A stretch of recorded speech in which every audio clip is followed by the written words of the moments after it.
So let's start our training process. So before we start our training process, let's initialize some of the parameters like your learning rate, your number of epochs. So you would notice that the number of epochs is very low, just 5 of them. This is because this is a transfer learning. So for transfer learning, you don't have to train it for a long epoch. And besides, this is just the warming up stage. We are only training the top layer. So that's why the number of epochs is low. And your batch size is also defined, which is 16, because we have very limited number of images, around 73. So that's why batch size is also kept as low. Okay, next we will also see a very special augmentation layer. It's a custom augmentation layer from TensorFlow. So we had imported this class earlier. So in the previous post, we had built our own augmentation layer like rotation and flipping, etc. But we can do all those things, all these augmentations, using this special class called the image data generator. So you can define what angle you need to rotate, how much do you want to zoom, and different types of augmentations, width shift, height shift, shear range, flips, horizontal flips, etc. So we are defining using this image data generator. We are doing a lot of augmentation process, and we'll be calling this during our training process. So let's see that now. Before that, before we start the training, so we have to define our optimization function. So which is an Adam optimizer, which we'll use. And then compile it, and then so our loss function is your binary cross entropy, and here the optimizer is opt, and the metrics which you want to track is the accuracy. So here we'll start with fitting the model.fit, and so here you can say aug.flow. So here this is, so what it does is it reads the images, reads our train and test sets. And this image data generator is would feed data into the model during the training process. So we give the train and train X and the data and the labels, and the batch size is BS. So number of steps per epoch is actually the length of the training set divided by the batch size. So that's the number of steps per epochs. So we give the validation data as also which is our test set and test sets, which we give as a validation set. So let's start the training process. So we have started the training process.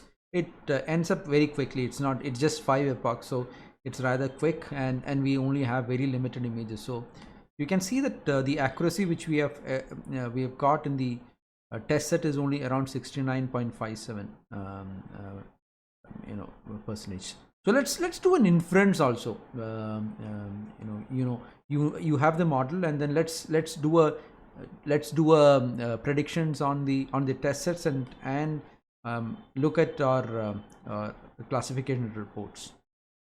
So the first step is only for the classification reports to run, because we have to convert the classes into a string, which is required for the classification report, this specific classification report to work. That's why I've just converted into a string and then list. So so this is the predictions. We got the model. So you're predicting on the test set, giving the batch size. And then here predictions, we getting the what is the actual predicted class. So as you know, these predictions are probabilities. So you'll get the probabilities of both the positive and the negative classes, and whichever is the maximum is the predicted class. So that is what we've got by np.argmax. np.argmax gives you which index has got the maximum probability, which is our predicted class. And then we build the classification reports based on the test set and the predicted ID. So here again, we're giving the test set Y and the argmax. So wherever has got the maximum is the actual ground truth, and then you get the what is the predicted IDs, okay, and you give the target names also. So this is the classification reports which we get. So we have a precision of 0.75 and for the negative classes, and a recall value of 1, and the positive classes we have precision of 1 and a recall lower recall value. That means our classifier has not done a great job in terms of classifying the potholes. So that's overall accuracy is around 0.82, but what is important is the recall value, which is less. Why this is less? One, there could be different reasons. One, the number of examples which we have is low, and we have only trained on the top layer. So what we will do next is we will unfreeze some of those layers, in our original network, and then train it again, and then see how these how the metrics are. So that's what we will do next. So we have seen the metrics which we got, or the results which we got, were not very promising, where the recall values was lower for our positive classes. So what we will do is we will unfreeze some of those layers of the network, and then train that also along with the top layer. Now for that, let's look at how many layers it has, the base network, how many layers. So this is the way you can just you can print out all those layers using this method. So if you see, there are around 144, around that many number of layers you have in this. No, there are 153 layers you have. So different types of, you can see which layer is in what is that layer, ReLU, conf 2D, etc. So these are the number of layers which we have. So what we have done here is excuse me, so we have taken from the 140th layer. So we have unfrozen from the 140th layer. So here we have defined that from 140th layer, that is from this conf 2D onwards, we are going to train again. We are going to train that part of the network also, along with our top layer which we added. So that's what we are doing here. So we are made it as trainable.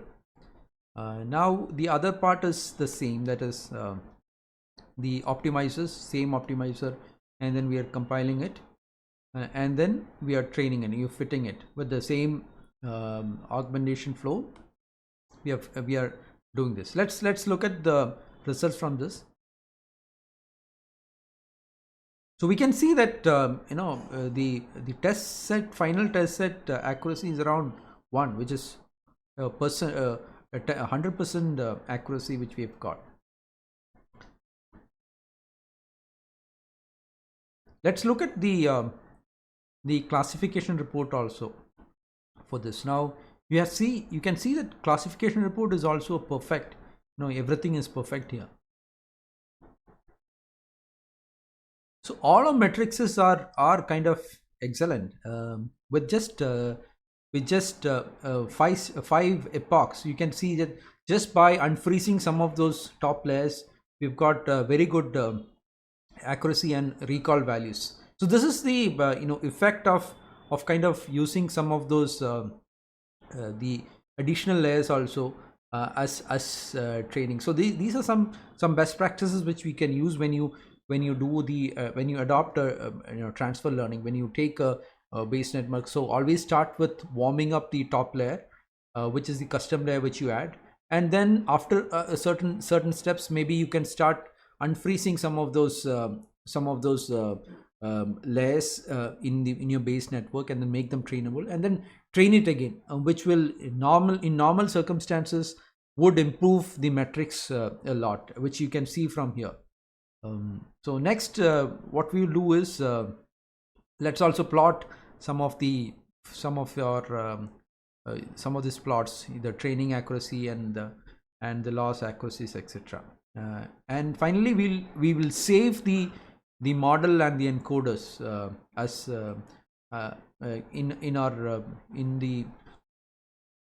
drive. So that is what is being done here.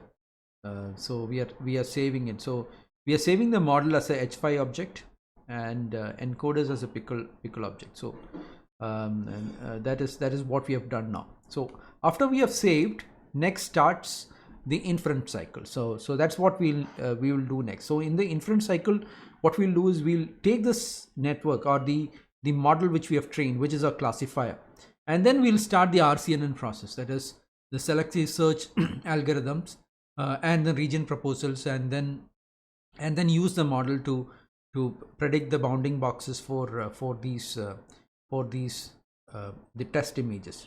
So that's what we will do in the inference cycle next. So now we have built the classifier, and now it's turn for the inference cycle. So let's look at what we're going to do in the inference cycle. So inference cycle is all about taking some test images and then using the selective search algorithms, get a lot of proposals. Proposals, as you have learned earlier, are regions where there is a likelihood of some objects. We are not sure what object it is, but some objects, and this selective search is done using in OpenCV. So once a selective search algorithm runs, you will get a proposal regions, and a lot of proposals of a likelihood. The proposal regions are places where there is a likelihood of seeing some object or the other. So on this proposal regions, we will do a classifications with our model, and then predict which are those which are potholes. So that's what we are going to do in the inference cycle. So after we know which are those areas with potholes, we also get the bounding boxes for them, and then we'll do the non-maximal suppression for them. So that's these are the steps which we will implement now. So we will start with reading the model files and the encoder files which we saved earlier after the training set. That is done during this step, and then we will pick some of those test images also. Okay, we will define the path for the test images, and then just display some of those test images, and let's display one of them. This is one of those images which we are going to do our inference cycle on. So we will do the selective search algorithm and do our predictions and the bounding boxes for this specific image.